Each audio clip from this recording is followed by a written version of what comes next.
Estimados colegas, les saluda el doctor Osvaldo Revelo Castro, presidente de ALAPE desde San Salvador, El Salvador.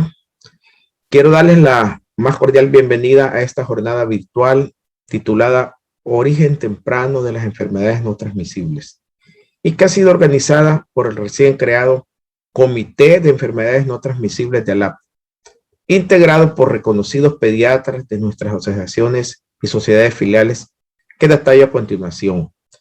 Presidente, doctor Jorge Lizardo Cabana de Argentina. Secretaria, doctora Estela Mari Gil de Argentina.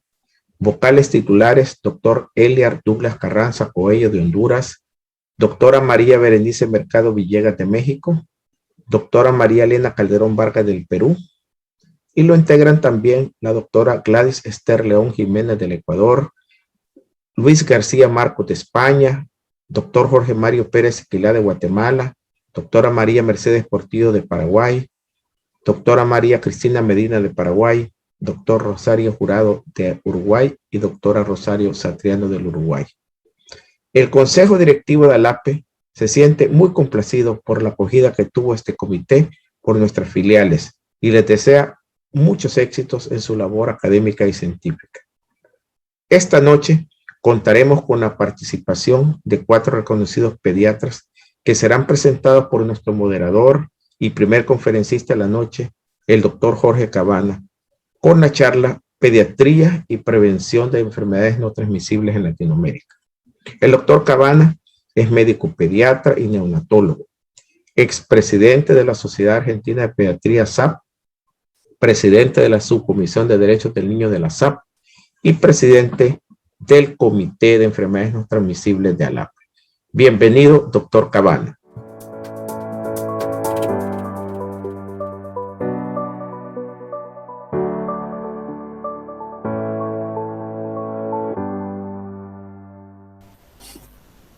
Bueno, muchas gracias por las palabras del doctor Revelo y gracias también al Consejo Directivo de ALAPE por esta iniciativa de aprobar la constitución del Comité de Prevención de Enfermedades No Transmisibles de ALAPE, que creemos realmente y esperamos pueda contribuir a una mejor salud de nuestros chicos en la región. Lo que yo tengo que presentarles a ustedes tiene que ver fundamentalmente con todo aquello que nosotros interpretamos como la teoría sobre la cual vamos a desarrollar la tarea del comité. Digamos, sería un poco el marco teórico sobre el cual queremos trabajar y desde ese punto de vista, ¿por qué los pediatras tenemos que ver con las enfermedades no transmisibles y con la prevención de enfermedades no transmisibles? Espero hacer un enunciado de muchas cosas que probablemente después vamos a tener que profundizar a lo largo de nuestra tarea. En ese sentido, van a quedar muchos de estos temas para desarrollar después. Cuando hablamos del origen temprano del origen de las enfermedades no transmisibles, hablamos de aquellas enfermedades que constituyen en principio la mayor causa de morbilidad y de mortalidad en el mundo. El listado es amplio, ustedes lo ven allí. Estamos hablando de, sobre todo, las enfermedades cardiovasculares, diabetes, obesidad, etcétera, y de a poco se han ido incorporando a este listado otras enfermedades de manera que ya configuran, ya se incluyen allí, bueno, los trastornos inmunológicos, una serie de otros trastornos.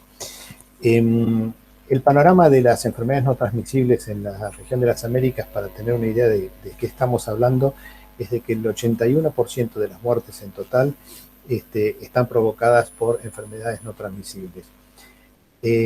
No es intención de esto mostrar más cifras, pero sí mostrar paralelamente con esto que el 39% de esas muertes se ocurre en personas por debajo de los 70 años, que sería lo que se considera muertes prematuras.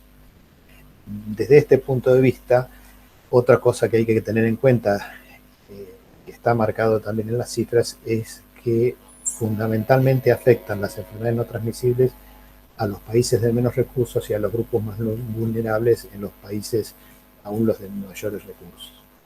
Un dato que no se puede medir es la morbilidad de enfermedades no transmisibles, cómo impacta en la salud de la gente y en su desempeño. Esto es más difícil de medir, no es un dato duro, pero compromete cualquiera de estas que consideremos la calidad de vida, el desarrollo de las capacidades, fomenta inequidades en cuanto que esto, al darse sobre todo en personas de grupos más vulnerables, cuyo acceso a la salud también es más dificultoso, bueno, se fomentan una serie de inequidades y de diferencias que ya están marcadas, con lo cual también se compromete no solo el objetivo del desarrollo sustentable referido a la salud para todos en todas las edades, sino también algunos de los otros objetivos del desarrollo que tienen que ver con pobreza, con empleo adecuado, etc. Entendemos que el marco conceptual en el cual nos vamos a manejar reconoce, por todos los avances de la ciencia de estos últimos tiempos, que las enfermedades no transmisibles tienen un origen en etapas tempranas del desarrollo, incluido la etapa preconcepcional, los primeros 1000 días, y que esto tiene manifestaciones en su descendencia.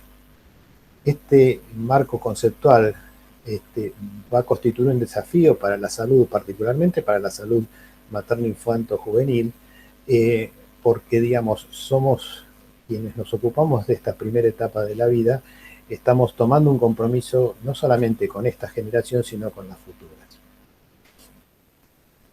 El marco del modelo del ecobiodesarrollo explica o trata de explicar cómo el origen de la salud y la enfermedad no es una estructura estática, sino que es algo dinámico a partir fundamentalmente de los progresos en la ciencia de la epigenética y las neurociencias.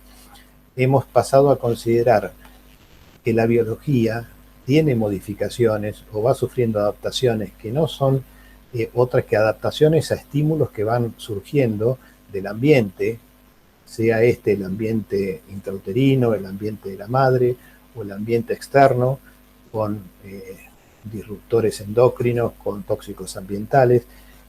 Digamos, hay una serie de elementos que influyen en la biología y a través de mecanismos epigenéticos pueden generar alteraciones en el eje neurohipofisario, inmunoendocrino, y generan alteraciones en el comportamiento, alteraciones en la adaptación metabólica, y esto sería, digamos, la respuesta a estos estímulos que se fueron dando a lo largo de la vida. La teoría del concepto DOHAD, Developmental Origins of Health and Disease, explica o comenzó a explicar sobre todo desde el aspecto nutricional inicialmente, a partir de Barker en la década del 80, cómo se comenzaba a desarrollar o cuáles eran las consecuencias de ciertos comportamientos nutricionales en la madre, y también en esto contribuyeron estudios epidemiológicos de cohorte que se fueron desarrollando. En este momento sabemos que la estructura de la pediatría tiene que ver, el desempeño de la pediatría como ciencia de la salud es dinámico y tiene que ver además con otro concepto que es muy importante, que es el curso de la vida de los individuos. Los individuos no viven etapas de la vida, sino que viven un continuo de la vida que va desarrollando salud o enfermedad de acuerdo a distintas circunstancias que van teniendo en su entorno, ya sea, como decía, el entorno cercano o el entorno social o ambiental en el cual están conviviendo. Este resultado de estas interacciones se generan adaptaciones del organismo que van a derivar en mayor salud o mayor enfermedad.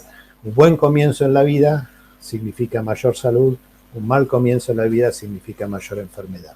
Esta sería un poco la síntesis de lo que nosotros como pediatras particularmente estamos viendo y podemos, por lo tanto, incidir en las enfermedades no transmisibles.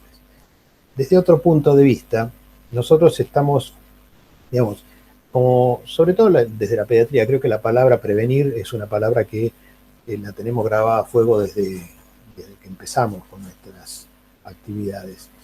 Y prevenir la aparición de una enfermedad o de una complicación en las personas expuestas a riesgos ha sido una premisa de la pediatría y de la epidemiología mundial. La detección precoz en el caso de las enfermedades no transmisibles resulta fundamental para poder prevenir complicaciones derivadas de las enfermedades.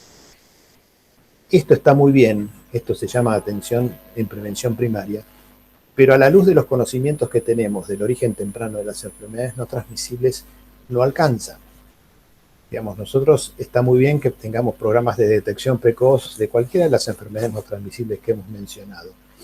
La obesidad, por ejemplo, que es la pandemia que tenemos también en este momento. Está muy bien detectar preventivamente, detectar a tiempo un obeso y actuar en base a esto con medidas higiénico-dietéticas, medicamentosas, con lo que haya que hacer, pero no alcanza. A la luz de los nuevos conocimientos, sabemos que si detectamos un obeso o detectamos a alguien con una enfermedad no transmisible, en realidad algo en el camino de la trayectoria de salud de ese individuo o de esa comunidad se ha perdido o no se ha hecho correctamente. Algo ha condicionado que aparezca esa obesidad. Por eso, generar intervenciones destinadas a evitar la aparición de factores de riesgo para enfermedades o destinadas a evitar la aparición de enfermedades es un concepto distinto en el cual debemos involucrarnos. Tiene que ver con promoción de salud, con cambios de hábitos, con generar situaciones que prevengan la aparición de riesgos para evitar las enfermedades. Esto, que se denomina prevención primordial, tiene que ver también con condicionamientos para futuras generaciones. Tiene una particularidad, que es que estamos trabajando sin ver resultados inmediatos, y esto hay que tenerlo en cuenta. Nos resulta más fácil ver una resolución de un problema que saber que estamos trabajando bien para hacer cosas que van a ir mejorando la salud de la población en el futuro. En el marco de todo esto, hay otro concepto que yo señalé ya antes, que es el del curso de vida, y que en este momento se acentúa aquello de construir salud en el curso de la vida. Construir salud en el curso de la vida significa potenciar todo el desarrollo humano al máximo, dar todas las máximas capacidades de salud en el individuo y en las comunidades para que puedan desempeñarse de la mejor manera posible, para que puedan desarrollar sus capacidades, para que puedan responder a su entorno, modificar ese entorno si es necesario, en fin, para que sean miembros activos de una comunidad.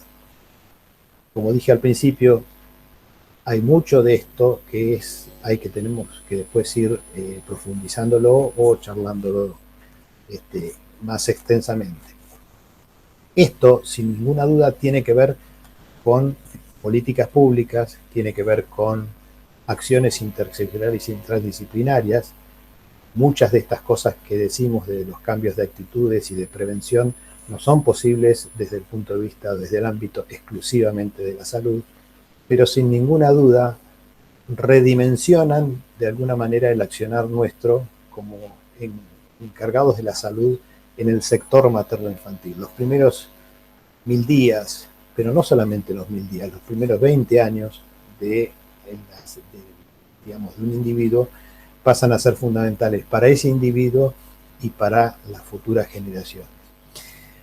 Cuando estamos presentes delante de un paciente o de una situación, la pregunta no es solamente qué le pasa o qué le está pasando, cómo soluciono esto, sino que debería ser de alguna manera qué le pasó, por qué llegó a esta situación y cómo podemos actuar preventivamente en esto.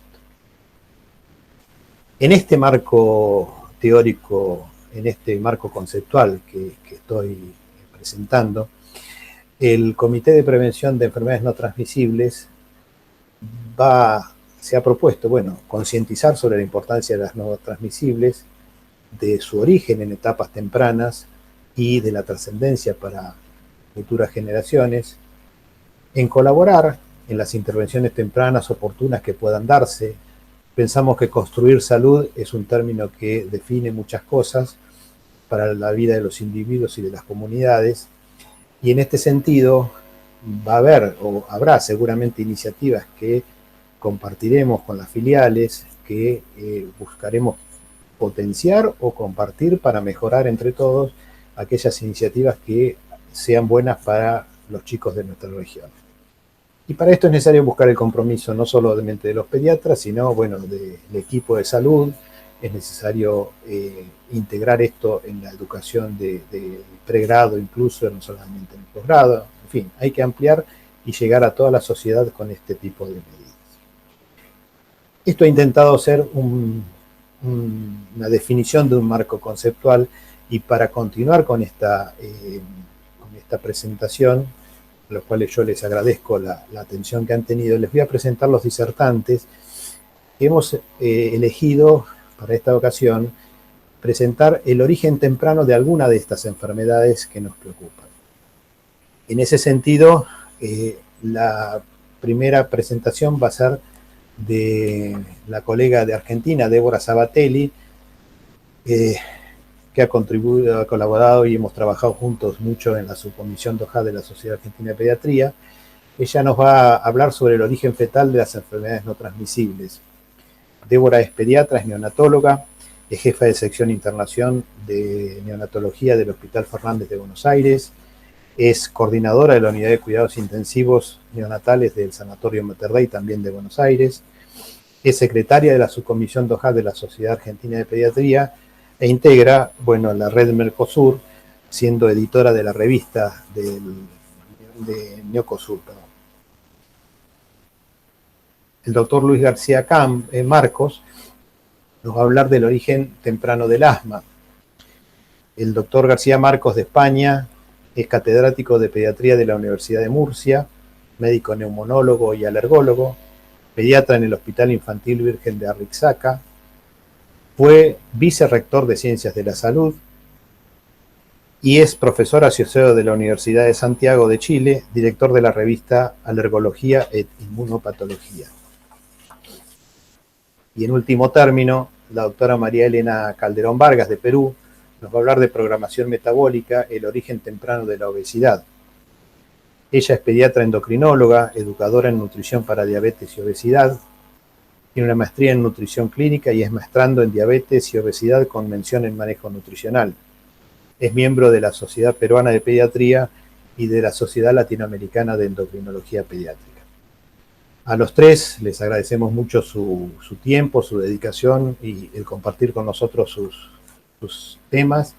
Y al finalizar las presentaciones, esperemos poder tener algún tiempo para intercambiar preguntas en la modalidad habitual de estos webinars. Gracias a todos y vamos a las presentaciones.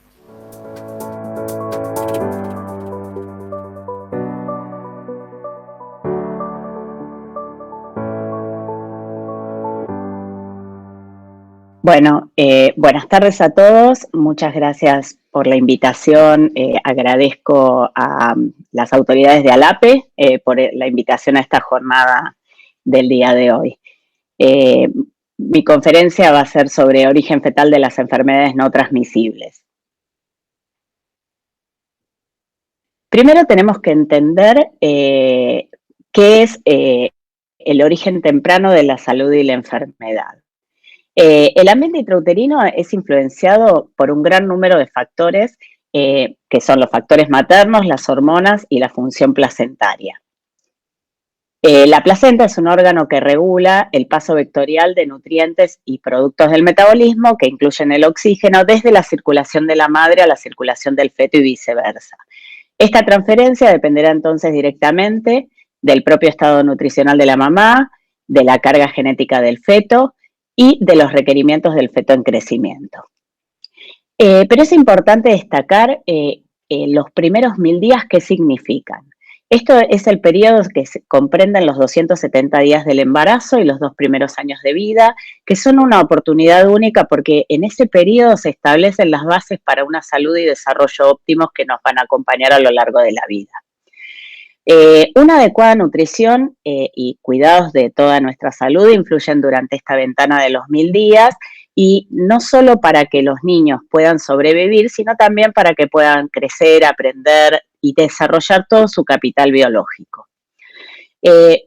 Acá tenemos que destacar un concepto que es muy importante y nos va a acompañar a lo largo de toda la presentación, que es el concepto de programación. Entendemos por programación al proceso por el que exposición a estímulos o agresiones ambientales específicas durante estas fases críticas del desarrollo pueden desencadenar adaptaciones que producen cambios permanentes en la salud del organismo, encaminadas inicialmente a garantizar la supervivencia, pero en realidad dejan una memoria permanente.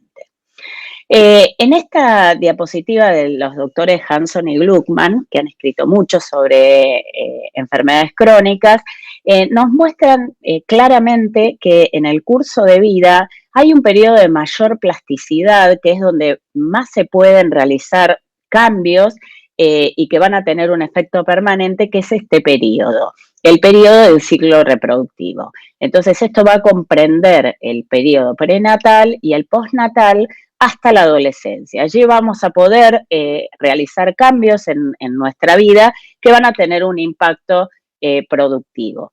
Si nosotros tratamos de hacer cambios en etapas más tardías, vamos a tener mucho menor efecto. Bueno, ahí surge el concepto DOHAD, que viene de un acrónimo en inglés, que en inglés se traduce como Development, Origins of Health and Disease, que significa origen de la salud y enfermedad durante el desarrollo, y ahí se describen cómo todos estos estímulos ambientales en el útero van a programar el metabolismo fetal a través de mecanismos epigenéticos. Y allí se va a determinar salud o enfermedad a lo largo de la vida. Vamos a tener en cuenta entonces los factores ambientales, que son la nutrición, los químicos y el estrés, y vamos a saber entonces que las enfermedades no transmisibles van a estar enfocadas en el adulto a 4 factores: a la dieta inadecuada, a la inactividad física, al consumo de tabaco y al consumo de alcohol. Pero sabemos que si bien se toman siempre estos factores en la edad adulta, sabemos que si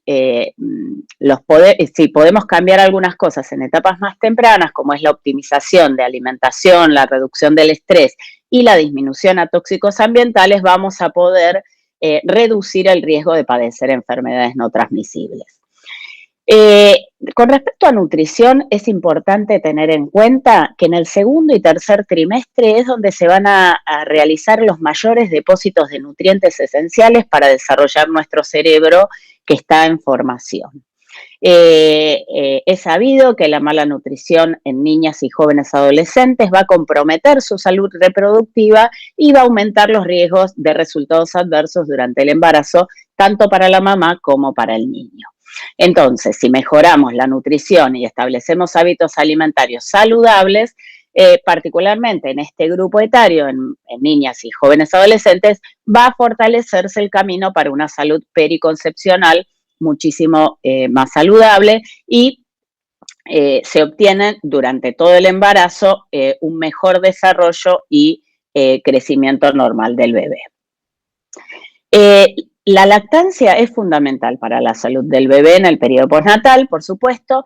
Es una primera vacuna, lo va a proteger contra enfermedades, incluso contra la muerte. Y hay evidencia suficiente que nos muestra que de la importancia de la nutrición sobre el desarrollo cerebral y el desarrollo cognitivo.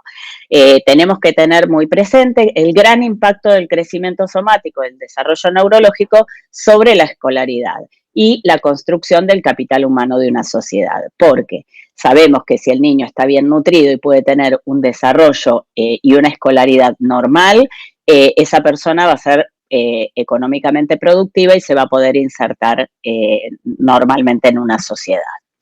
Acá en esta diapositiva me gustaría mostrarles todos los factores que pueden influir en la programación fetal y que van a dejar memoria permanente. Sabemos que una inadecuada circulación placentaria va a producir programación, la restricción de nutrientes, la anormalidad en los ejes hormonales, la diabetes gestacional, la obesidad materna. Todo ello genera un impacto en la vida intrauterina, como por ejemplo, a nivel del músculo esquelético va a disminuir la masa muscular, va a disminuir la sensibilidad a la insulina, a nivel cerebral se altera el desarrollo neuronal, la resistencia a leptina, a nivel renal vamos a tener una alteración en la nefrogénesis, una alteración también en el eje renina-angiotensina, aldosterona y su actividad, su funcionalidad. A nivel pancreático disminuye la masa de células beta y también disminuye la secreción de insulina, y sobre el tejido adiposo va a haber una disminución a la sensibilidad y a todo lo que es el estímulo de la glucosa y la insulina. Hay un aumento de masa grasa, con lo cual todo esto lleva a enfermedades de tipo diabetes tipo 2 y de síndrome metabólico. ¿Cuál es la implicancia clínica que tiene todo esto? Bueno, tenemos que tener en cuenta los médicos que hay que cambiar el enfoque a prevención temprana, no a tratar a la enfermedad en la vida adulta, y así vamos a cuidar la salud de las próximas generaciones.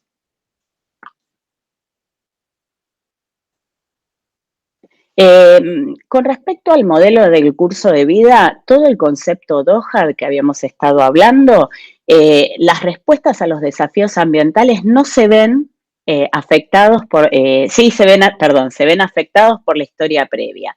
Y esto es un punto que no está desarrollado por la clínica. Muchas veces no se preguntan en la edad adulta antecedentes del embarazo o antecedentes del peso al nacer, por lo cual es muy importante incluso saber la salud de las generaciones anteriores. El hecho que no estén allí visibles las enfermedades en el momento del nacimiento no quiere decir que uno no tenga una predisposición o una programación ya establecida para desarrollar enfermedad en el futuro. Entonces, los efectos del ambiente, si son detectados precozmente, pueden parecer poco, pero es sumamente importante establecer esta trayectoria de riesgo de enfermedad futura. Bueno, estas son muchas de las enfermedades no transmisibles, las enfermedades neurodegenerativas, el cáncer, las enfermedades cardiovasculares, síndrome metabólico, asma, enfermedades atópicas, discapacidad en aprendizaje, y todas estas tienen un origen común, que es la exposición, alteraciones en nutrición, estrés, drogas, infecciones y exposición a tóxicos. Vamos a hablar un poquito de epigenética, que la epigenética tiene mucho que ver en esto. La epigenética es el estudio de los cambios en la función de los genes que son heredables por mitosis y meiosis, sin modificación de la secuencia de ADN, y pueden ser reversibles. Sabemos que toda la carga genética que viene en el DNA no necesariamente van a marcar nuestro destino. Con lo cual, los genes que heredamos van a ser importantes, pero lo más importante es cómo y cuándo son leídos. Vamos a hacer un poquito de historia. En 1859, el primero que empezó a hablar del origen de las especies fue Charles Darwin, que dijo que la ley superior del origen de las especies sería la adaptación a las condiciones de existencia, más que una selección natural de características heredables de los genes. Él lo que vio es que para que nosotros podamos diferenciarnos el humano del mono, que somos casi idénticos en lo que es la información genética, debía pasar algo que hiciera que nos diferenciemos. Algún evento marcó la diferencia. Después, en 1956, Conrad Waddington introduce el término de epigenética, que es la capacidad del medio ambiente de moldear los genotipos. Él empezó a explicar un modelo que, en resumen, es que de una célula común a todas las progenies hay algún evento que hace que se dividan en diferentes progenies. Es una interacción entre el gen y el ambiente que van a generar los distintos tipos y funciones celulares. Entonces, esto es importante porque hay una plasticidad fenotípica de una célula o un organismo que proviene de este diálogo entre los genes, el ambiente y el fenotipo. Después, en 1985, David Barker introduce todos los conceptos de cuando el feto que está sometido a una desnutrición disminuye su tasa de crecimiento para reducir todo este requerimiento de nutrientes, y Este periodo de desnutrición puede llevar a reducir funciones claves en los órganos y alteraciones metabólicas y endocrinas, que esto lo somete a una mayor vulnerabilidad del entorno. Entonces, él explica que una nutrición materna deficiente durante el embarazo va a generar una alerta en el feto y sugiriendo que este medio que está carente de nutrientes va a hacer que ese metabolismo sea más ahorrativo en la vida postnatal. Después, en 1991, Alan Lucas, que es un neonatólogo que aún vive, introduce toda la explicación y el término de programación o programming, que dice que el proceso mediante el cual un estímulo o agresión en un periodo crítico del desarrollo tiene una significancia a largo plazo. Esto fue estudiado muy bien para enfermedades y condiciones metabólicas como el desarrollo del sistema nervioso, y es muy importante porque la evidencia experimental sostiene que estas intervenciones endócrinas o nutricionales durante la vida postnatal temprana pueden revertir la epigenética. Si bien uno tiene una programación, esto puede ser revertido en la vida postnatal. Entonces, acá está el fenómeno de plasticidad, que es tan importante, permite a una determinada especie desarrollar adaptaciones a corto y a largo plazo, y esta plasticidad va a estar influida por nutrición materna, por el estrés materno y también por las enfermedades metabólicas del padre. Todas las enfermedades metabólicas, no todas provienen de la impronta de la madre, sino que las enfermedades metabólicas del padre también son importantes. Bueno, este efecto se puede transmitir a 3 generaciones distintas, porque las células germinales, en el momento que se produce una impronta en una embarazada, ya están en la descendencia, y esta descendencia va a tener a su vez su propia descendencia, entonces se va a transmitir en 3ª generación. Vamos a hablar rápidamente de los mecanismos epigenéticos, cómo se van activando. Los determinantes sociales de salud son importantísimos. Se sabe que en contexto de pobreza y exclusión social hay muchísimo más riesgo de padecer enfermedades crónicas no transmisibles como diabetes y obesidad. La disalimentación produce lo mismo, la mala nutrición de la madre va a influir sobre la programación fetal, reduce el número de células, los niños son más pequeños, hay una selección de clones de células y se modifican los ejes hormonales. Esto fue muy bien estudiado en el modelo de las madres holandesas, donde las mujeres holandesas que habían estado en la etapa de la Segunda Guerra Mundial, que fueron sometidas a dietas muy restrictivas, su descendencia padeció enfermedades crónicas no transmisibles, hasta sus nietas, o sea, durante 3 generaciones se produjeron niños con bajo peso al nacer, asma y enfermedades metabólicas. Más precisamente, aumentaron las enfermedades coronarias, las enfermedades metabólicas, alteraciones en los registros de hipertensión arterial y enfermedades cardiovasculares, y respuesta alterada al estrés. Otro de los mecanismos es el estrés materno. Esto también se fue visto en mujeres que estaban en campos de concentración, y áreas cerebrales sufrieron un impacto, y este estrés permanente produjo conductas mal adaptadas. Otro es la violencia durante el embarazo. El maltrato durante el embarazo altera la metilación del gen de glucocorticoides, alterando todos los ejes hormonales, y esto sí puede tener un efecto permanente y produciendo ansiedad, depresión, exceso de fármacos y desajustes de memoria. Otro de los mecanismos epigenéticos que se activan por el uso de drogas, la exposición a tóxicos como cigarrillo, como alcohol, y drogas ilegales, produce alteraciones neurológicas y neurocognitivas. El más estudiado es el síndrome alcohólico fetal, con enfermedades neurocognitivas muy importantes, desajustes de memoria, el cerebro se atrofia tremendamente y los niños tienen fenotipos muy particulares. Otro de los mecanismos son los disruptores endocrinos, que son compuestos que alteran los ejes hormonales y las hormonas esteroideas, y afecta la expresión de los genes. Uno de los disruptores endocrinos más estudiados es el bifenol A y todos sus derivados, por eso fueron sacados de las latas de conserva, que era este compuesto blanco, y de los biberones. Otro punto muy importante que puede producir o generar enfermedades crónicas no transmisibles es la microbiota. Hay una relación entre la alimentación, la microbiota intestinal y la función cerebral.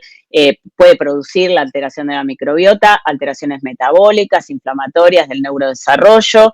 Está condicionada por las distintas vías de parto. No es lo mismo tener parto vaginal que cesárea, se programa distinta la microbiota. El tipo de alimentación, ya sea lactancia versus fórmula, es distinta a la microbiota intestinal, el uso irracional de antibióticos, los tiempos de antibiótico-terapia también modifican la microbiota, y tener en cuenta, es muy importante que la diversidad de la microbiota se va a generar hasta los 5 años de edad, y esto coincide con el desarrollo cerebral.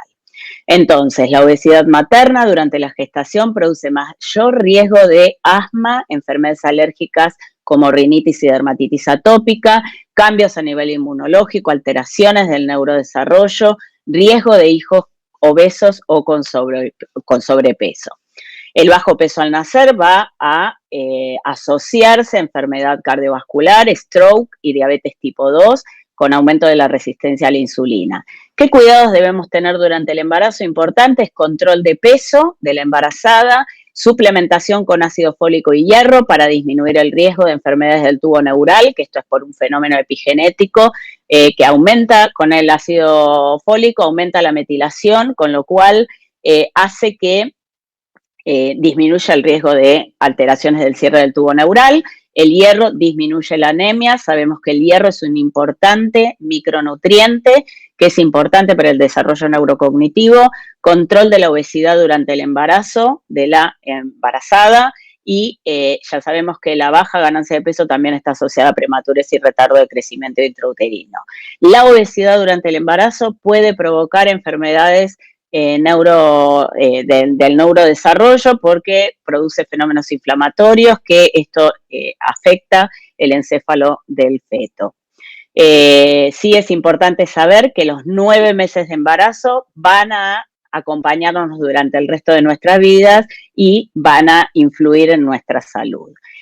Así como Darwin habló de la evolución del hombre a lo largo de la vida y que había algún fenómeno que hacía que nos diferenciáramos, luego vino la gran epidemia de obesidad, así que algo hicimos acá que hizo que generáramos un hombre obeso, con malos hábitos alimentarios, con una vida sedentaria. Y hoy en día tendremos que ver cómo nos va a afectar la nueva normalidad luego de esta pandemia para ver cómo vamos a estar en las próximas generaciones nuestra salud. Bueno, muchísimas gracias.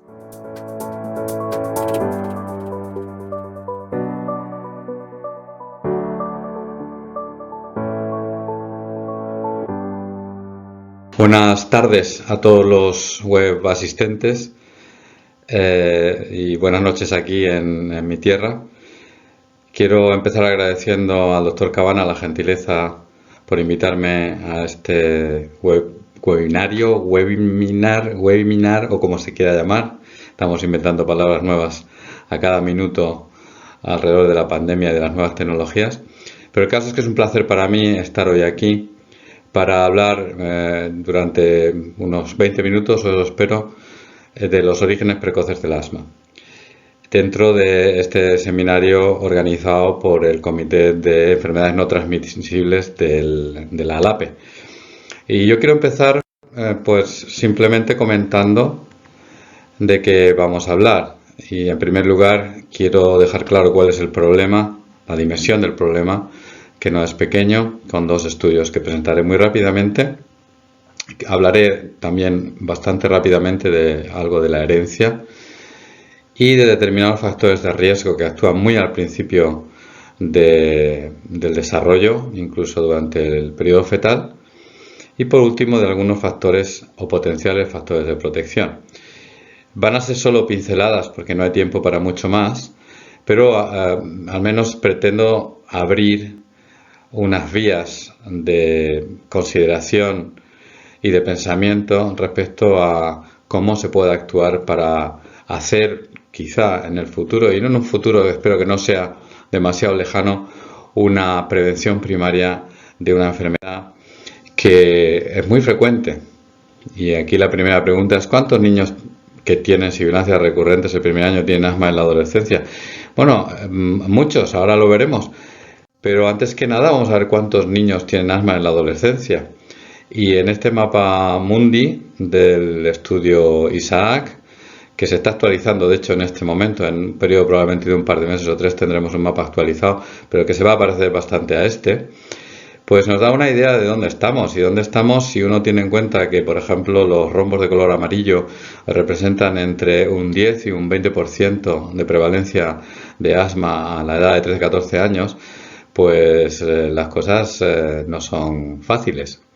Es muy interesante pues darse cuenta como, por ejemplo, toda Latinoamérica está plagada de rombos amarillos y de estrellas rojas, que significan todavía más de un 20% de prevalencia de la enfermedad. Que sea o no atópica, que sea más o menos grave, es una historia distinta, pero en cualquier caso implica que no es una enfermedad que se deba obviar lisa y llanamente, porque en líneas generales no produce una enorme mortalidad, pero sí produce una enorme carga en términos de consumo de recursos y, por supuesto, de años de vida en una calidad bastante deficiente. Muy bien, pero esto es cuando se tiene 13-14 años. ¿Y qué pasa cuando se es más pequeño? Pues hace algunos años, unos cuantos, ¿cómo diría yo?, alocaos, decidimos lanzar este estudio adelante, en el que había pues sobre todo centros latinoamericanos y españoles, también uno holandés, pues para ver un poco cómo eran las sibilancias durante el primer año de la vida y cuál era la prevalencia. Y uno se puede dar cuenta de que el problema es grande. Estos son las prevalencias de cada uno de estos centros recurrentes. Y recurrencia significa al menos 3 durante el primer año de vida, 3 episodios de sibilancias. Muchos de estos niños con episodios recurrentes, sobre todo si son graves, van a tener asma cuando sean mayores. De hecho, aproximadamente un 50%. Y bueno, pues si uno se fija un poco, digamos, en Porto Alegre, Brasil, pues se da cuenta que está en más de un 35% de los niños, más de la tercera parte de los niños han tenido 3 o más episodios de sibilancias en el primer año de la vida. Y en general casi todos los centros en Latinoamérica están bastante más altos que en los centros en Europa, o no, en España más específicamente. Pero con todo, por ejemplo, en la zona en donde yo vivo, en Cartagena de España, pues estamos cerca del 20%, que no es poca cosa. Eso supone una carga, insisto, para los servicios sanitarios, pero también pues un estrés para los padres muy considerable. Así es que sí, el asma sin duda es una de las enfermedades no transmisibles con una prevalencia importante que se debe tener en cuenta. Si uno se fija en esta gráfica, que está sin publicar todavía, pues se da cuenta de que sí que existe una cierta correlación, quizá no es absoluta y perfecta, pero es significativa y alta, entre, como se puede ver aquí en la izquierda, las sibilancias o el asma o los síntomas de asma, como se quiera decir, a la edad de 13-14 años, y lo que ocurre con las sibilancias recurrentes en el primer año de vida a nivel de centro.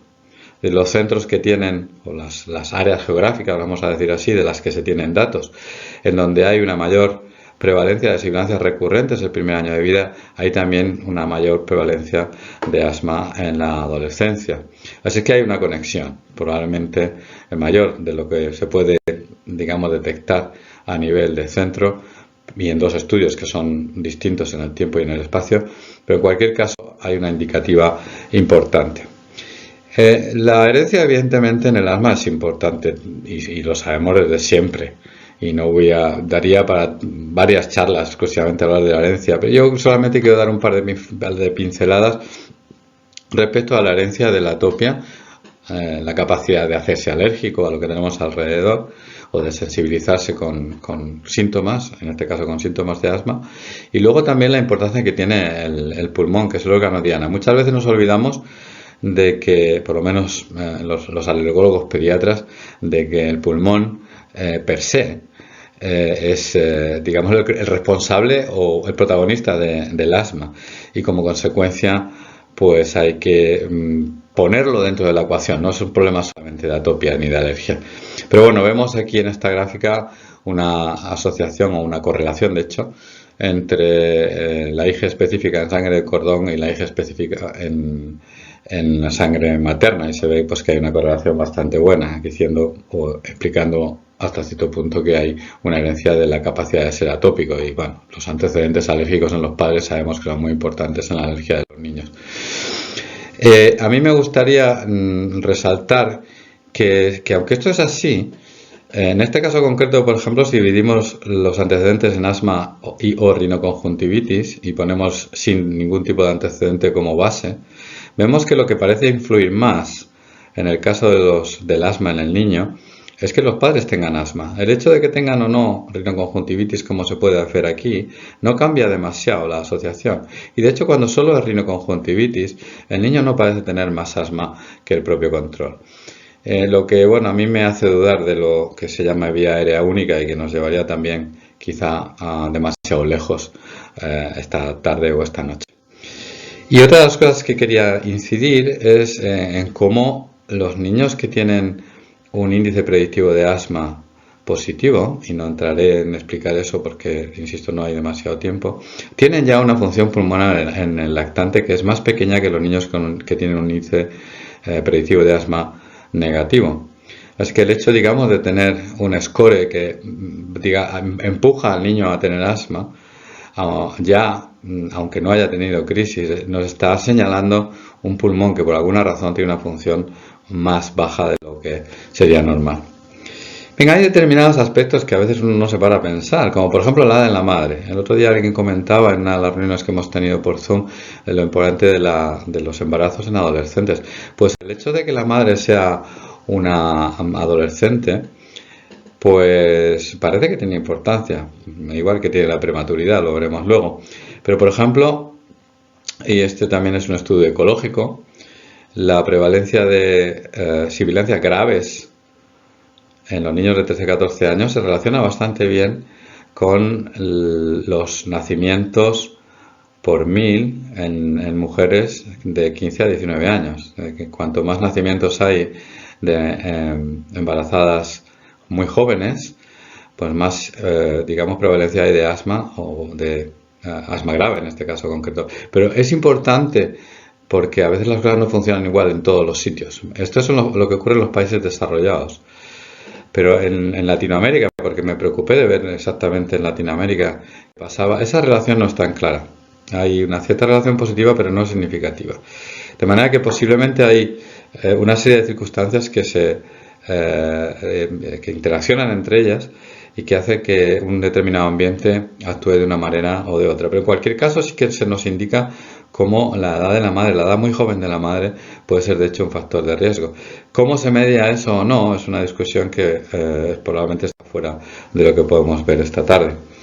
Hay fármacos que se han puesto en relación con el asma en edades tempranas. De hecho, por ejemplo, en este caso concreto, un estudio grande, el ISAC otra vez, pone en relación el consumo de paracetamol con distintos ajustes aquí arriba, de 1,76 a 1,46, y el asma a la edad del adolescente.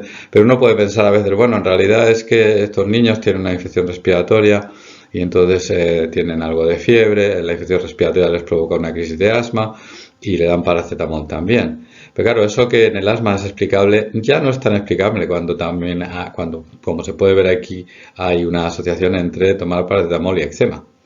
Así que ahí hay algo entre el paracetamol y el asma que va más allá del sesgo por indicación, vamos a decir así. De hecho, nosotros también hicimos en su día un estudio al respecto y nos dimos cuenta que efectivamente cuando la madre consume paracetamol durante el embarazo, el niño tiene un mayor riesgo de tener sibilancias en la edad preescolar, como se puede ver aquí, 1,71, es una asociación significativa.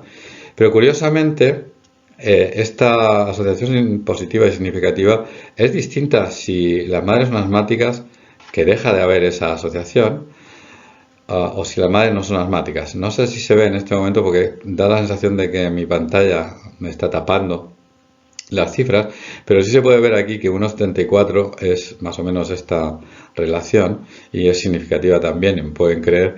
Luego, no es lo mismo que sea una madre asmática la que toma paracetamol que una madre no asmática la que toma paracetamol con respecto a lo que puede producirse en términos de asma en el niño. Yo tengo alguna explicación para esto, pero tampoco nos da tiempo exactamente a verlo aquí. Y esto ocurre, y no voy a extender mucho más en esta diapositiva, con los antibióticos. El uso de antibióticos, y podría ser algún tipo de antibiótico especial, parece que podría relacionarse con asma cuando se toma muy precozmente, incluso cuando lo toma la madre durante el embarazo. Bueno, el tabaco todos lo sabemos, esto es una diapositiva pues muy clásica y se puede ver cómo los niños que tenían madres fumadoras tienen una función pulmonar aquí bastante más baja en comparación con los niños que eran sanos, por decirlo así, que las madres no eran fumadoras. Y esto ocurre ya a edades muy precoces de la vida, medido pues este tipo de parámetro pulmonar, que tampoco entraré a explicar demasiado, pero bueno, es lo que se hace, bueno, lo que se hacía en aquel momento. Ahora hay formas un poquito más parecidas a lo que se hace en el adulto, pero en cualquier caso los niños nacen ya con una función pulmonar más baja de lo que deberían, porque la madre ha fumado durante el embarazo. Pero eso incluso se ha demostrado últimamente que trasciende a la madre, y que cuando la abuela era fumadora, aunque la madre no fuera fumadora, la nieta o el nieto tiene también más riesgo de padecer asma, por digamos, una transmisión que no es digamos, totalmente genotípica, pero sí que puede ser epigenética en cualquier caso. Pero no puedo desafortunadamente entrar ahí, también daría para una charla completa, digamos, la relación entre el tabaco y la función pulmonar. Es un poquito más en una diapositiva de una cohorte más reciente de Hans Bisgard, y como se puede ver, si fuman en el primer, segundo o tercer trimestre, como la función pulmonar decae o es más pequeña en los niños que son lactantes. Hans Bisgard les hizo la función pulmonar aproximadamente a los 3-4 meses de vida. Muy bien. Todo un mundo alrededor de la prematuridad y de la displasia broncopulmonar, y creo que es importante recordar lo que decía al principio. El órgano diana del asma es el pulmón. Y si hay algún tipo de problema en el pulmón, hay algún tipo en el desarrollo pulmonar, ya hay una predisposición a padecer asma.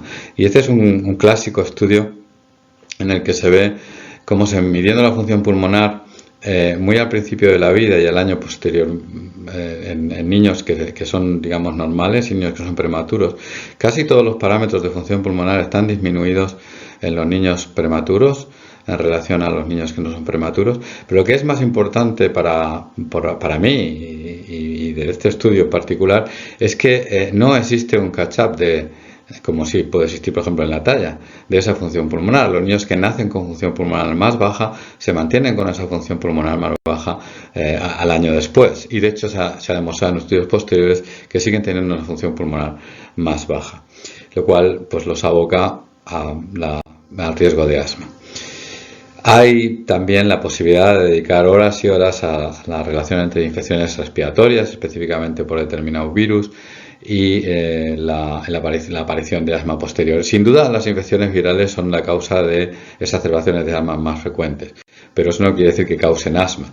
Por ejemplo, una infección por virus sincitial respiratorio, cuando no es una infección muy grave, parece que pierde, digamos, su potencia respecto a producir asma aproximadamente a la edad de los 13-14 años, en este estudio pues clásico de la corte de Toussaint de Fernando Martínez, que sí que al principio tiene, digamos, una asociación para producir síntomas parecidos o síntomas compatibles con el asma, pero eso desaparece con el tiempo. Cuando la bronquiolitis es más grave, es otra historia y probablemente permanezca en el tiempo ese efecto sobre el pulmón. La nutrición es también importante. Nuestro grupo ha sido de los que ha estado muy pendiente de la dieta mediterránea y el asma, y bueno, pues definimos esto hace ya una temporada larga, pero sí nos dimos cuenta que aquellos niños que tomaban en casa una dieta más mediterránea parecía tener o estar protegidos del asma. Y esto ocurría no solamente en niños y en adolescentes, sino también en preescolares, y este es pues, uno de los estudios que publicamos en su momento. Pero lo que puede ser más interesante es saber qué ocurre en el caso de la dieta de las madres. Bueno, no lo sabemos con exactitud, pero y estamos en ello en este momento con una cohorte pues que estamos, digamos, analizando en este momento de niños que fueron reclutados a las 20 semanas de gestación y tienen ya aproximadamente 5 años. Pero bueno, en los próximos meses y años pues sabremos un poquito más al respecto. No solamente la dieta es importante, sino también el índice de masa corporal al nacimiento. Por ejemplo, en este estudio de la cohorte de Biscar se puede ver que cuando el índice de masa corporal es alto, la función pulmonar también es más baja. No voy a insistir tampoco demasiado en esto, no tengo demasiado tiempo tampoco para hacerlo. Algo que se nos olvida a veces es el estrés en el embarazo. Y el estrés en el embarazo, y puede verse aquí, y es muy interesante, como cuando la madre está más estresada, y va desde aquí hasta aquí más estresada, parece que hay un mayor riesgo de asma en el niño de 7 años y medio. Pero curiosamente, si uno se va a este lado de la diapositiva, eso ocurre para el asma no atópico. No tanto para el asma atópico, que algo sí cuando la ansiedad es a las 32 semanas. Y esto es un poco algo que yo llevo años también luchando por distinguir entre lo que es el asma atópica del asma no atópica y cómo probablemente hay factores de riesgo asociados a la asma atópica y factores de riesgo no asociados a la asma atópica que posiblemente tienen más que ver con el estrés oxidativo. Por ejemplo, por ahí podría ir el tema del paracetamol y no puedo tampoco insistir demasiado. Y bueno, de factores de protección para ir terminando, en realidad pues solo tenemos la lactancia materna. Y en ese estudio nuestro también, de fase 2 del ISAAC, y creo que es importante pues resaltarlo de nuevo, que los factores de riesgo y protección no actúan exactamente en todos los sitios de la misma manera, ¿no? Y puede verse aquí como en los países, digamos, más ricos, sí que hay una cierta protección de la lactancia materna en niños que tienen aproximadamente de 10 años de vida con respecto a la posibilidad de padecer asma, pero desafortunadamente no se ve aquí. Esa protección es muchísimo más clara, o por lo menos yo no lo veo, no sé si la audiencia podrá verlo y tampoco puedo mover la pantalla del sitio, pero en esta parte de aquí, es decir, en los países que son menos ricos, esa protección de la lactancia materna es mucho mayor, insisto, sobre el asma de niños de aproximadamente 10 y 11 años. Así es que, bueno, tenemos la lactancia materna que, lógicamente, los primeros meses de la vida protege de infecciones respiratorias y, como consecuencia, también de crisis de asma. Eso es así. Ese efecto podría perderse con el tiempo, pero el hecho es que ese efecto puede depender también del entorno en el que uno esté viviendo. En definitiva, yo quería simplemente terminar pues hablando de, digamos, las conclusiones rápidas que se pueden sacar. La primera, que las sibilancias recurrentes tienen una prevalencia muy alta el primer año de la vida, como se ha visto, más en Latinoamérica, por ejemplo, que en España. Y en muchos de estos casos serán niños posteriormente asmáticos. Que tenemos una serie de factores de riesgo que actuando, digamos, durante el embarazo, podrían tener repercusión en el desarrollo de asma posterior, como por ejemplo la edad de la madre, como por ejemplo determinados fármacos. Hemos hablado del paracetamol y de los antibióticos, infecciones, el tabaco, la dieta y determinados componentes específicos de la dieta en los que no he entrado, pero vitamina D, por ejemplo, que ha estado muy de moda, o el propio estrés.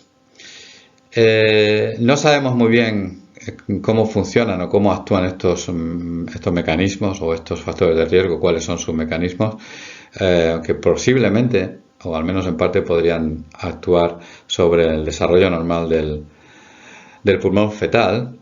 Y para terminar, que un control adecuado del embarazo que nos llegue a término, es decir, que nos evitemos la displasia broncopulmonar o la prematuridad, que evitemos fármacos o polucionantes, el ejemplo típico, o paradigmáticos y el tabaco, y el que haya una lactancia materna posiblemente nos pueda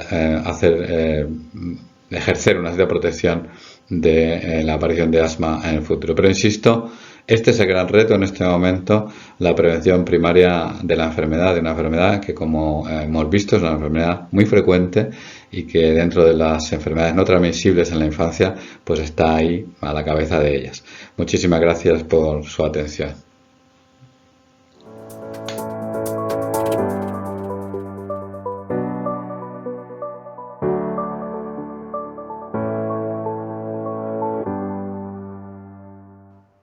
Buenas tardes, soy la doctora Marilena Calderón Vargas, pediatra endocrinóloga.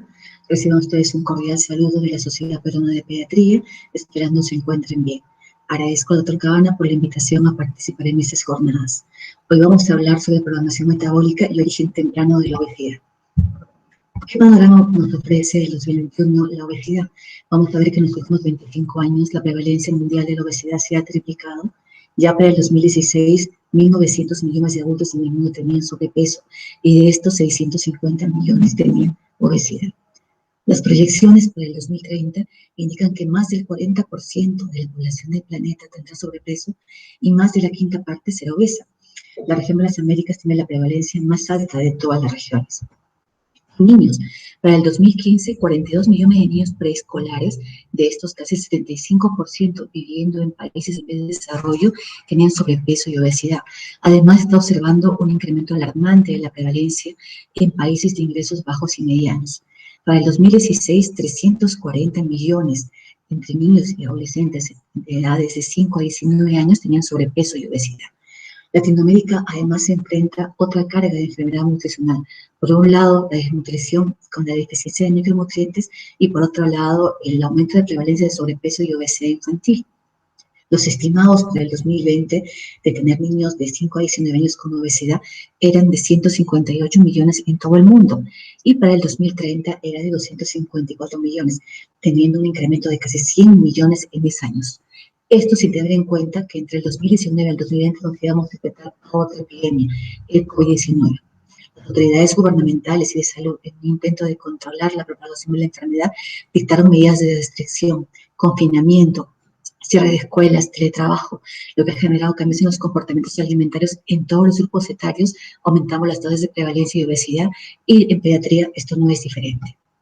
¿Cuál es el impacto de la obesidad en la salud? Eso va a ser la raíz y el acompañamiento de otras enfermedades metabólicas y cardiovasculares, tales como la diabetes, enfermedad cardiovascular, hipertensión, algunos tipos de cánceres y otras condiciones crónicas como son hepatopatías, condiciones respiratorias crónicas, infecciones y condiciones de salud mental que juntas van a constituir el clúster que denominamos enfermedades crónicas no transmisibles. Estos van a ser responsables de más del 60% de las muertes en el mundo. Esto ocasiona alrededor del 80% de las defunciones en la región de las Américas. Al hablar de programación metabólica temprana, nos referimos al proceso por el que la exposición a estímulos o a insultos ambientales durante fases críticas de desarrollo van a desencadenar mecanismos adaptativos que van a resultar en cambios permanentes, es decir, en memoria metabólica en los diferentes procesos de la fisiología del organismo. Estas modificaciones se denominan epigenéticas, el mismo concepto que ha sido adoptado por la DOHA. Va a haber una ventana crítica en el desarrollo humano donde el organismo va a ser más plástico y más susceptible a estas modificaciones. Y estos son los primeros 1000 días, el periodo comprendido entre la concepción y los primeros 2 años de vida de un ser humano. Vamos a ver que las intervenciones de cualquier índole en estos primeros 1000 días van a tener repercusión importante en el individuo que se está formando, siendo el estímulo más importante el estímulo nutricional. ¿Cómo definimos obesidad? Es una enfermedad metabólica, es una condición médica resultante del acúmulo de grasa corporal que va a llevar a daño orgánico progresivo con consecuencias a corto, mediano y largo plazo sobre el individuo a cualquier edad. Y clásicamente en fisiología se definirá como un desbalance entre la energía consumida y la energía gastada. Pero vamos a ver que hay mucho más detrás de estos conceptos. ¿Qué factores van a influenciar la presentación de esta condición metabólica? Factores genéticos, epigenéticos y ambientales. La contribución a la variación de peso en la parte genética, afortunadamente solo va a ser 38%. Vamos a ver que el 62% van a ser dados por factores no genéticos. Y estos factores no genéticos, epigenéticos ambientales, los vamos a dividir en dos grandes grupos. Los factores prenatales y aquellos asociados a las modificaciones durante la gestación, tales como el índice de masa materno, pregestacional, la ganancia de peso y el tipo de alimentación durante la gestación, la diabetes gestacional, el consumo de tabaco y alcohol, la actividad física, el consumo de antibióticos en etapas tempranas de la gestación y la obesidad paterna, y factores natales y postnatales, tales como el tipo de parto, vaginal o cesárea, el peso al nacimiento, la alimentación en los primeros meses de vida, ya sea lactancia materna o alimentación con fórmula, la rápida ganancia de peso, el equilibrio de nutrientes en la infancia, la alimentación complementaria, el uso de antibióticos en etapas precoces de la vida, la duración del sueño, la actividad física o la exposición a pantallas. Hace ya 40 años, las observaciones del profesor Baker pudieron postular que las agresiones en etapas tempranas de la vida podían estar relacionadas con la enfermedad en la vida adulta. Él observó un aumento de la mortalidad por enfermedad cardiovascular isquémica en individuos que habían nacido durante la hambruna del invierno holandesa, donde el consumo calórico de las mamás que estaban gestando se redujo a 400.000 calorías por día, y que esta aumento de mortalidad era mayor en el grupo con menor peso al nacimiento. Además, globalmente pudo observar que aumentaban las tasas de sobrepeso y obesidad. Un estudio clásico publicado en 1973 por Ravelli quiso establecer la asociación entre esta agresión nutricional. Él hizo la observación de 300.000 holandeses que eran reclutados para el servicio militar, cuya edad promedio era de 19 años y que habían nacido durante la hambruna holandesa. Pudo establecer que aquellos cuyas madres habían sido sometidas a hambruna durante el primer y segundo trimestre de vida tenían más altas tasas de sobrepeso y obesidad, y los que habían sido sometidos a hambruna durante el tercer trimestre y el primer mes de vida tenían menos sobrepeso. De tal manera que se pudo postular que estos individuos podían hacer respuestas adaptativas en épocas muy tempranas de la vida para generar supervivencia. Esta respuesta adaptativa podía expresarse en el fenotipo posterior y tenía influencia sobre el control metabólico, la distribución de grasa, el tipo de fibra del músculo esquelético, el número de cardiomiocitos y nefronas, y además controlaba sistemas tales como el control del apetito, balance de energía, respuesta al estrés e inicio de la pubertad. Y es aquí que se postuló el llamado fenotipo ahorrador. El peso al nacer es un indicador de la disponibilidad de nutrientes en el feto y el determinante más importante es que un recién nacido experimente crecimiento y desarrollo favorables. Para regular el crecimiento fetal, nosotros tenemos que tener influencias importantes, tales como las nutricionales y las hormonales. Del día 0 al día 18, la nutrición de un ser humano va a ser netamente histiotrófica, es decir, va a depender del estado nutricional materno preconcepcional. Y al final del primer trimestre se ha establecido un flujo placentario de nutrientes adecuado y la nutrición pasa a ser hematotrófica, y esto va a depender del estado nutricional durante el embarazo. Las influencias hormonales van a ser dadas por hormonas tales como la insulina, los factores de crecimiento similar a la insulina tipo 1, tipo 2, hormonas tiroideas, ¿no? Y luego corticoides, leptina, lo que va a favorecer la adecuada creación y diferenciación de tejidos.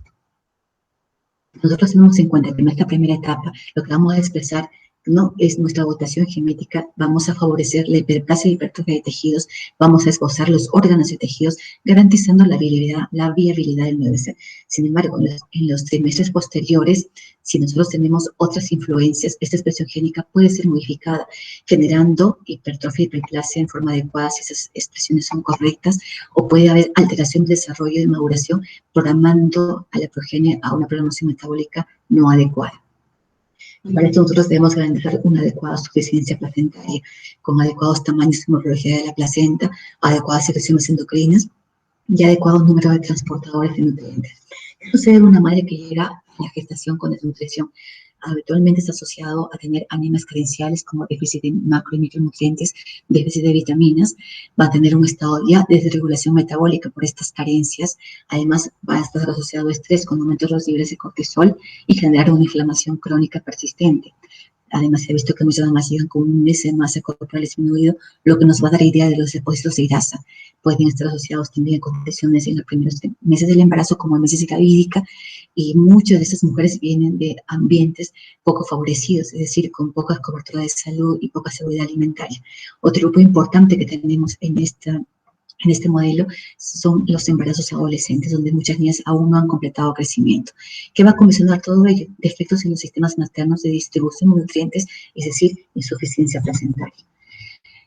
Tenemos una madre que es incapaz de suplir nutrientes para satisfacer la demanda final, vamos a generar bloques no adecuados de crecimiento, generando disminución en el número de tejidos el número de células en diferentes tejidos, tales como el número de inflamación en los riñones, alteración en la zonificación a nivel del hígado, disminución de la sensibilidad a la insulina, disminución del IGF-1, a nivel del páncreas, menor cantidad de células beta, disminución de la secreción de insulina, disminución de la masa muscular y la masa ósea, como aumento de la masa grasa, disminuyendo la sensibilidad a la insulina, a nivel del sistema nervioso central, ¿no? Generando disrupción en los centros del apetito, aumentando la resistencia a la leptina. Además, el estrés a la que va a ser sometida la madre, los aumenta los niveles de cortisol, generando una maduración temprana y programando el eje hipotálamo hipófiso adrenal. Como tenemos estados postnatales donde va a haber suplencia de nutrientes, que va a haber, vamos a tener incrementada la adiposidad a nivel central, la sensibilidad a la insulina va a ser mucho más reducida, alteramos los sistemas de balance energético, condicionando en la descendencia obesidad central, asociándose a otras condiciones metabólicas. Como la madre llega con sobrepeso o obesidad al embarazo, van a tener mayor predisposición a la lipotoxicidad, desregulación metabólica, estrés oxidativo e inflamación. Si tenemos en cuenta además que el exceso de lípidos va a ser almacenado predominantemente en el compartimento visceral, vamos a generar alteraciones en el metabolismo energético celular, alteraciones en la organogénesis y se van a activar vías proinflamatorias que van a afectar el metabolismo del sustrato y la función mitocondrial. En el caso de una mamá que queda con sobrepeso al embarazo, va a tener una disminución de sensibilidad a la insulina, y en las primeras épocas del embarazo va a tener aumento de respuesta a la insulina, mandando señales para establecer el crecimiento de la placenta. Esta placenta finalmente va a secretar señales hacia disminuyendo la sensibilidad de la insulina en los tejidos de la madre, como el hígado, el tejido adiposo y el músculo. Esto va a generar mayor suplencia de nutrientes para la unidad fetoplacentaria. Y si esos nutrientes son a base de glucosa y lípidos, lo que va a condicionar es que se genere más adiposidad en el producto, que se va a demostrar sobre todo en el último trimestre de la gestación y en el producto del parto. Entonces vamos a observar que ambos modelos, tanto con los niños que nacen de madres con desnutrición como con madres con sobrenutrición, van a tener las mismas vías metabólicas de compensación. Entonces podemos postular que podemos estar ante dos caras de una misma moneda. ¿Cómo se regula el balance energético? Vamos a tener en cuenta circuitos neuroendocrinos centrales y además tener en cuenta el metabolismo de la glucosa en los tejidos periféricos. El balance energético es controlado centralmente por el hipotálamo, regulamos la ingesta y el gasto energético. El eje principal va a ser dado por el núcleo 4, que tiene dos sistemas de neuronas, unas que van a producir papimelanocortina que van a inducir la saciedad y otras que van a producir péptidos relacionados a la ingesta, como el neuropéptido Y y el péptido relacionado a la GOUT. Además, mandamos señales al núcleo paraventricular y el hipotálamo dorsomedial para regular la termogénesis. Esas señales van a ser disparadas en forma periférica, tanto del sistema gastrointestinal, del sistema endocrino, del sistema nervioso periférico y del sistema nervioso central, ¿no? En una programación regular, la glucosa materna atraviesa la placenta y estimula la secreción de insulina en el bebé en gestación. Este aumento de ingesta va a aumentar la leptina del núcleo 4, conduciendo a disminución del apetito y aumentando el gasto energético, disminuyendo la expresión del gen de neuropéptido Y el péptido relacionado a la GOUTI, ejerciendo un estímulo positivo sobre la secreción de la hormona estimulante de los melanocitos, derivado de la propia melanocortina con potente efecto anoresigénico.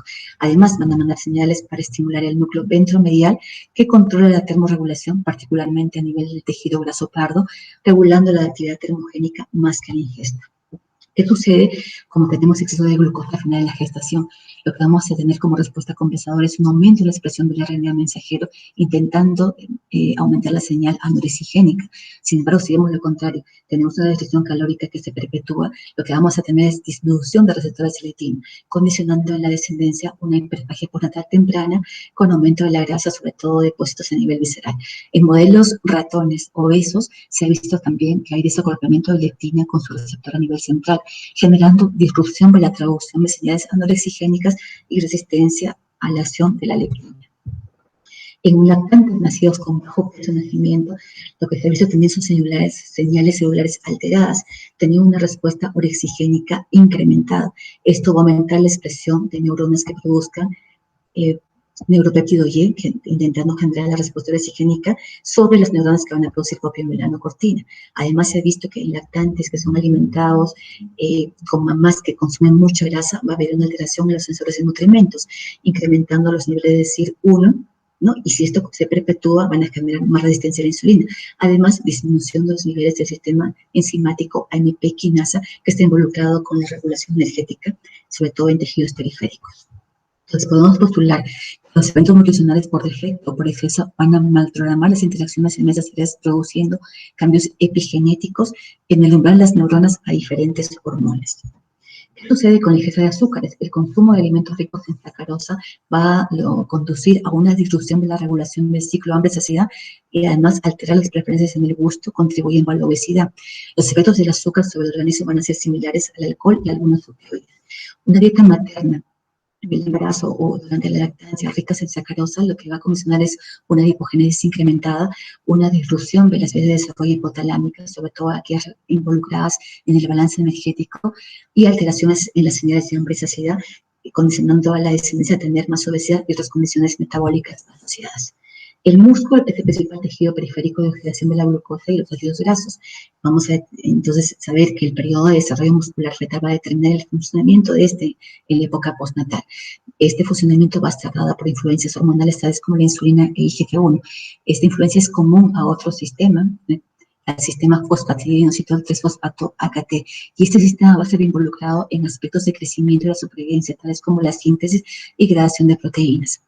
Además, la fosforilación del sistema AMP quinasa en el músculo va a aumentar la captación y oxidación de glucosa, va a estimular la beta-oxidación y va a limitar la síntesis intramuscular de lípidos. Como nosotros tenemos un niño con bajo peso de nacimiento, vamos a ver que este nace con bajo índice ponderal, va a haber acumulación de tejido adiposo de predominio central y visceral, disminución de la masa muscular que se va a evidenciar sobre todo en la pubertad y pobre incremento de fibras musculares. Además, tenemos que tener en cuenta también que el niño que nace con macrosomía fetal también va a tener acumulación del tejido adiposo de predominio central y visceral, y en ambas condiciones va a haber una disminución de la fosforilización del sistema AMP quinasa, conduciendo posteriormente a resistencia a la insulina, intolerancia a los carbohidratos y finalmente obesidad. En un niño que nace con bajo peso vamos a tener disminución del porcentaje de grasa corporal con bajo acúmulo de lípidos a nivel del adipocito, condicionando resistencia temprana a la insulina y aumento de la síntesis de ácidos grasos, alterando el metabolismo basal y el consumo energético, lo que va a conducir a alteración en las vías metabólicas intermediarias como las vías glicolíticas, exceso de adiposidad sin incremento paralelo en la masa magra. Esto se va a ver alteraciones de proteínas que van a controlar el desarrollo del adipocito y los procesos de lípidos, tales como el PPAR-gamma. Se ha observado también aumento de actividad de la 11, beta y 12 esteroides de kinasa tipo 1, que va a generar activación de glucocorticoides con el consiguiente efecto adipogénico, aumentando el número de receptores de mayor afinidad. Y esto va a condicionar finalmente a proliferación e hipertrofia del tejido graso. Es decir, ambos modelos, tanto el ahorrador como el exceso, van a condicionar vías metabólicas similares que finalmente van a llevar a obesidad, hiperfagia, resistencia a la insulina y otras condiciones en la vida posterior. Los bebés nacidos de mujeres con exceso de peso tienen telómeros más cortos. Si consideramos que el telómero es el segmento del cromosoma que nos va a dar longevidad celular, tener telómeros más cortos significa que sus células tienen menor esperanza de vida. Por eso de la contribución del padre. Se ha asociado la obesidad paterna a un posible impacto en la reprogramación de los perfiles de metilación en el encoding de los genes en un momento mucho más temprano, tales como la espermatogénesis o la ovogénesis, generando incremento de la adiposidad en la descendencia posterior. La microbiota va a afectar el metabolismo, sí. ¿Cómo afecta el metabolismo? Modulamos la extracción de energía, la inmunidad y el metabolismo de los lípidos. Sabemos ahora bien que la microbiota materna coloniza el intestino fetal y el intestino del lactante. La población de bacterias van a ser modificadas por la dieta, ¿no?, y el peso de la mamá. Sabemos también que la exposición a la microbiota alterada de la madre obesa va a alterar y disparar mediadores inflamatorios, predisponiendo a obesidad postnatal en la descendencia. ¿Cómo así? Hemos visto que hay un sistema de comunicación complejo bidireccional que se da entre el intestino y el cerebro con las diferentes señales hormonales que estas van a enviar al hipotálamo. Y esto es lo que se ha denominado el eje cerebro-intestino-microbiota. Se ha visto que este establecimiento de este eje se da en épocas muy tempranas de la vida. ¿Cuál es el objetivo de establecer este eje? Mantener condiciones de homeostasis en el balance energético. La microbiota a lo largo de la vida va a ser influenciada por diferentes factores exógenos, tales como el tipo de parto, vaginal o cesárea, la alimentación, ya sea por leche materna o biberón. En el caso del tipo de parto vaginal y en el caso de bebés alimentados solo con leche materna, vamos a ver que los virus que predominan básicamente son bifidobacterias y lactobacilos. También tenemos otras influencias como el uso de antibióticos en épocas tempranas de la vida, el tipo de exposición de dietas ricas en azúcares o grasas durante la alimentación complementaria, que van a modificar los filios de la microbiota.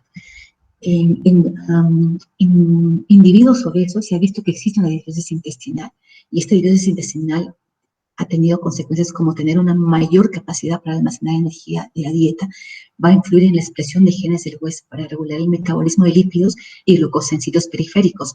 Además, se ha visto que puede promover inflamación sistémica de bajo grado y resistencia a la insulina. Entonces, está bien establecido que la microbiota puede influenciar en la propensión a tener obesidad en la vida adulta. Otros factores que pueden condicionar la obesidad son la exposición a disruptores endocrinos, que son compuestos que actúan sobre los sistemas hormonales del cuerpo e incluyen contaminantes industriales, plásticos, pesticidas y otros compuestos. Hay evidencia que sugiere que la exposición temprana a una amplia gama de sustancias va a tener un impacto significativo en regular trastornos metabólicos. Los mecanismos moleculares aún no están bien dilucidados. Hay modelos animales que han demostrado disminución de los niveles de metilación del ADN en los diferentes sistemas metabólicos. Sobre el crecimiento recuperacional y postnatal. Cuando nosotros tenemos nutrición excesiva en el periodo de lactancia, en un paciente, por ejemplo, que tiene un fenotipo ahora donde ya tiene resistencia a la insulina, ya tiene menos cantidad de células de páncreas, ¿no? Y tiene señales metabólicas diferentes, lo que va a condicionar es que en el periodo de postdestete tengamos una hiperfagia con aumento rápido de ganancia de peso, condicionando posteriormente al aumento de masa corporal y obesidad en la vida adulta. Que se ha visto en los niños que son sobrealimentados en etapas tempranas de la vida: acumulación de grasa, rebote depositario temprano, aceleración de crecimiento tanto en peso como en talla, como generando un crecimiento compensatorio. Esto va a favorecer el desarrollo de obesidad en forma independiente del peso a nacer. Además, hay estudios que indican que el rebote depositario temprano antes de los 5 años y medio se relaciona al aumento de la adiposidad. Esta tendencia es generacional y está relacionada con la oferta de macronutrientes, sobre todo de proteínas y carbohidratos. Esto es lo que nosotros denominamos la hipótesis de crecimiento acelerado. Los estudios han mostrado que la lactancia materna protege contra el desarrollo de obesidad infantil, previniendo la ganancia excesiva de peso, ¿no? ¿Y cómo protege la leche humana del riesgo de obesidad? Primero, gesta de menor cantidad de proteínas y energía de los niños amamantados, secreción disminuida de insulina que resulta de la baja ingesta energética, además tiene un efecto modulador sobre los depósitos de grasa y desarrollo de los adipocitos. Y esta modulación puede ser ejercida por factores bioactivos de la leche humana, tales como los oligosacáridos de la leche humana, o por efectos neurales o de comportamientos secundarios al amamantamiento. Respecto a los oligosacáridos de la leche humana, estos son un componente predominante de la leche materna. Sus componentes apoyan un aumento de fibrobacterias que van a dominar la microbiota de los lactantes amamantados.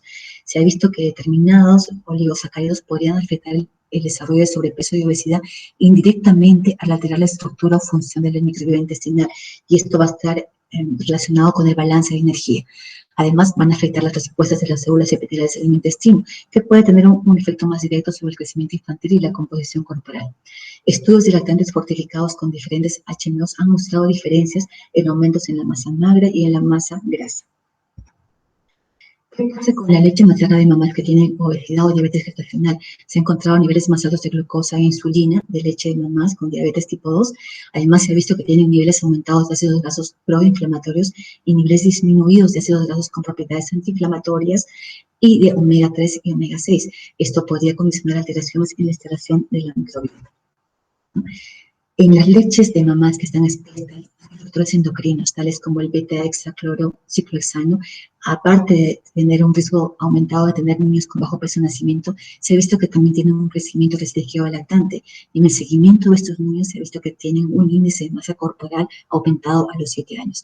Entonces, se ha postulado que la exposición perinatal a disruptores endocrinos químicos podría conducir a cambios fisiológicos que predisponen a obesidad. Respecto a la alimentación, si no es leche materna, tenemos la trayectoria de niños alimentados con fórmula. Los niños alimentados de fórmula siempre tienen una ganancia de peso mayor versus los niños alimentados con solamente leche materna. ¿Y a qué se puede deber? La leche humana tiene 60-70% menos de proteínas y casi el 20% menos de densidad calórica, ¿no? Entonces podemos postular que la oferta de fórmulas infantiles que proporcionan una ingesta excesiva podría contribuir a la obesidad infantil. ¿Qué hay sobre la oferta de proteínas en la alimentación complementaria? Se ha observado las trayectorias de crecimiento en niños que durante la alimentación complementaria consumen ingesta de proteínas mayores al 16% del consumo energético total, encontrándose rebotes adipositeros más tempranos y además trayectorias de crecimiento con índices de masa corporales acelerados. ¿no? Esto ha llevado a postular la hipótesis de la proteína temprana, donde se postula que la ingesta excesiva de proteínas en etapas tempranas de la vida van a aumentar la liberación de aminoácidos insulinogénicos, sobre todo los ramificados, aumentamos los niveles de insulina y de factores factores de crecimiento similares a la insulina tipo 1, lo que va a condicionar a ganancia de peso y adipogenicidad temprana, conduciendo a obesidad posterior y asociándose a otras enfermedades crónicas no transmisibles. Sobre las influencias tempranas sobre las preferencias y el gusto. Vamos a tener influencias intrauterinas tales como la mesis gravídica, la preferencia por la sal y el azúcar, el sabor del líquido amniótico y la oferta de variedad de alimentos en los primeros meses de gestación, que van a influenciar sobre la sensación, es decir, el gusto y textura de los alimentos que va a aceptar el ser humano, y sobre la preferencia, la respuesta a texturas o sabores de sólidos y líquidos. Vamos a observar también que los lactantes amamantados que están expuestos a una experiencia de sabor más variada dependiendo de la variedad de la dieta de la madre. Y otra influencia importante es las prácticas dietéticas y alimenticias de los padres, que no solo están asociados a esta preferencia y gusto, sino también a la ganancia de peso. Todo ello va a influir en las preferencias alimentarias en la infancia y tal vez en la vida adulta. Además, si los niños son sometidos muy tempranamente a exceso de consumo de carbohidratos y o alimentos grasos, se ha observado en el seguimiento que ellos van a tener a los 9 a 12 años mayor afinidad y mayor predisposición a consumir sabores dulces y sabores grasos. Finalmente, nos preguntamos, ¿es posible modificar esta programación nutricional? Sí. Las medidas de prevención de la obesidad infantil y adulta deben iniciar durante los primeros 1000 días de vida, ¿no? Y aquí observamos los periodos potenciales de intervención, viendo la etapa más plástica. ¿Qué debemos hacer para entonces? Primero debemos asegurar la equidad alimentaria, ¿no? Y asegurar la suficiencia alimentaria en los niños en las primeras etapas de vida, en las adolescentes, en las madres, y tener adecuadas prácticas de nutrición durante el resto de la trayectoria de vida, ¿no? De los seres humanos. Debemos promover, ¿no? La alimentación de oro durante los primeros 16 meses de vida del ser humano, que es la lactancia materna. ¿A qué conclusiones podemos llegar? La obesidad sí se programa. Los hábitos alimentarios de la mamá, aún antes del embarazo, la nutrición durante el mismo, ¿no? La lactancia materna, la alimentación complementaria, la nutrición infantil y de adolescencia van a programar nuestro genotipo posterior. Estos factores que influencian la genética son denominados factores epigenéticos. Estos factores son susceptibles de ser modificados. Los primeros 1000 días ofrecen una ventana única de oportunidades para moldear un futuro más próspero y saludable en todos los aspectos de la vida de un ser humano. Además, una adecuada nutrición durante esta ventana crítica de desarrollo no solo salva vidas, sino también construye capital humano. Y aún falta mucho por saber. Y nunca debemos minimizar el poder de los primeros 1000 días. Muchas gracias por su atención.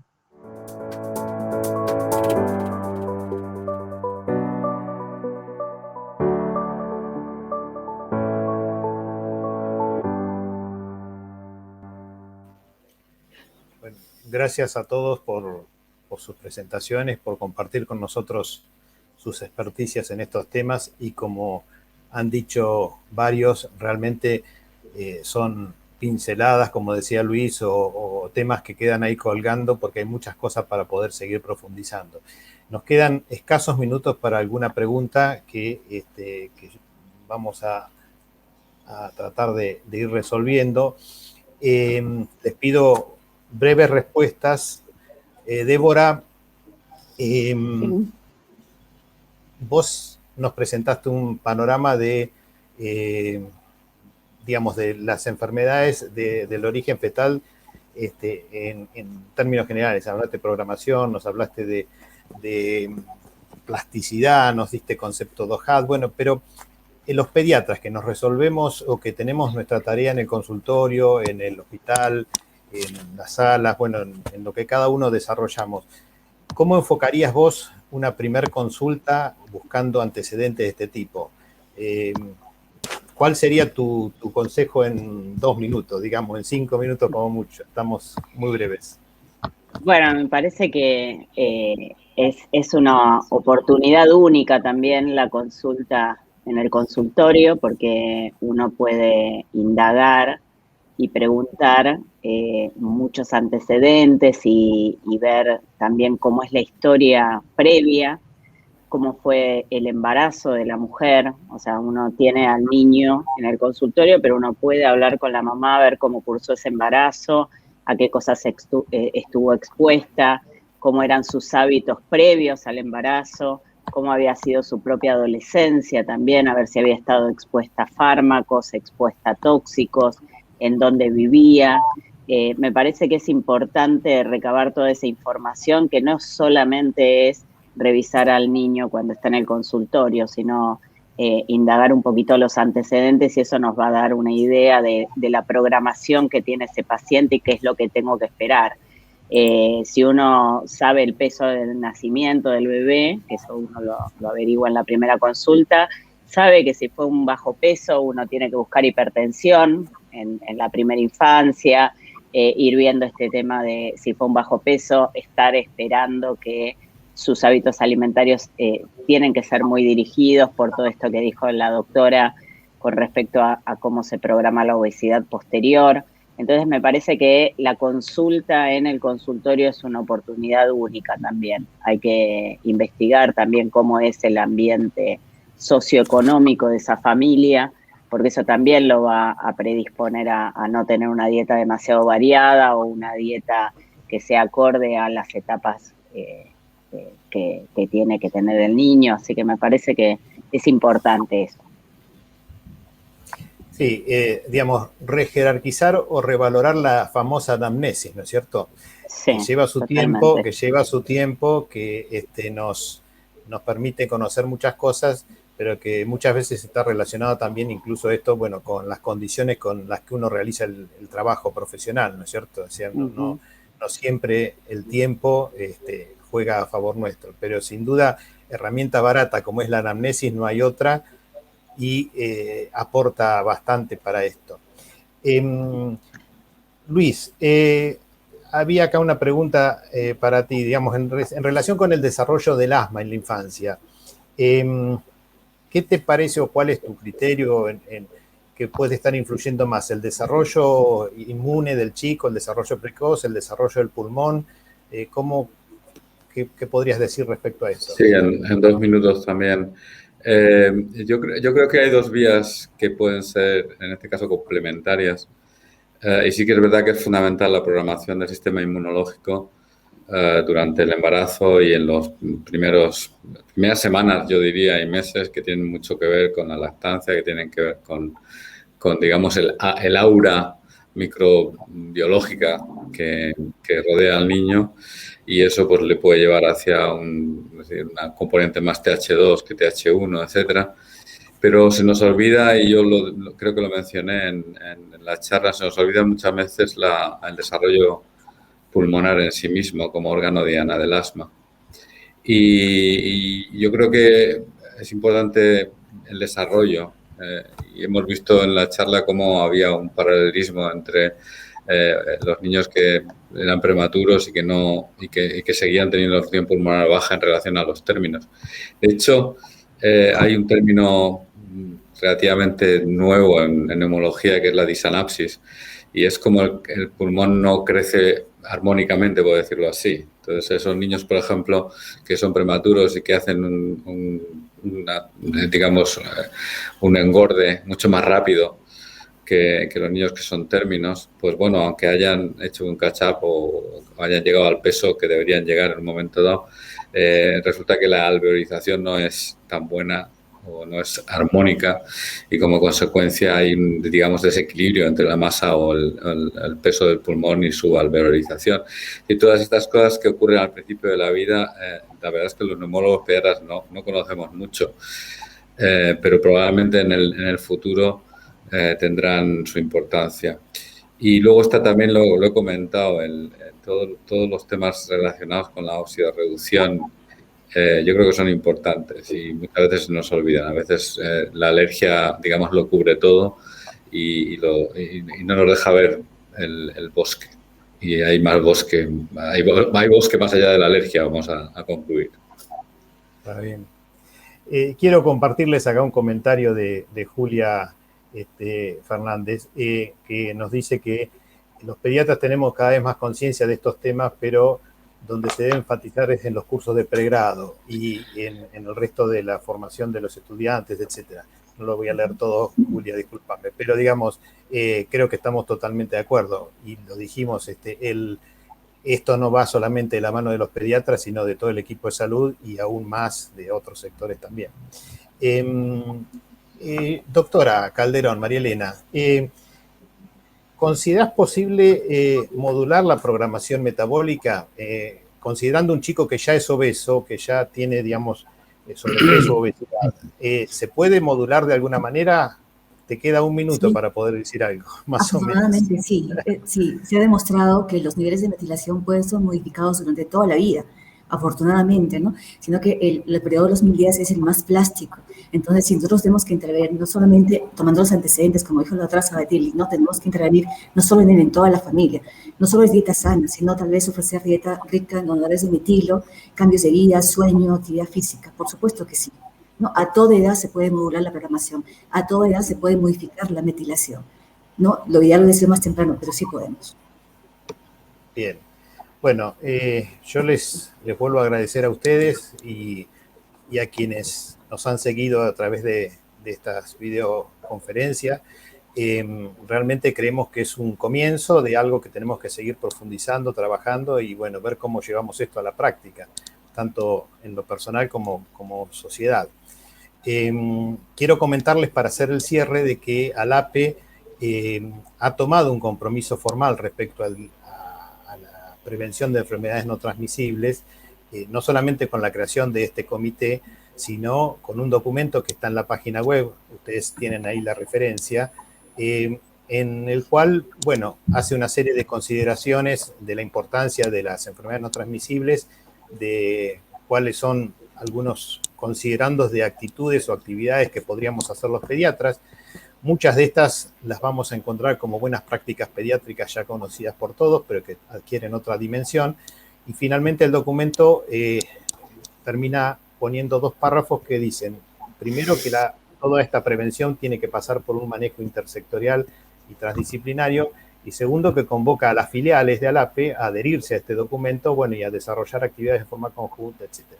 Esto, quienes le interese, está en la página y creo que puede ser tomado como referencia, charlado en las filiales y, bueno, desde el comité vamos a tratar de seguir trabajando en todo esto.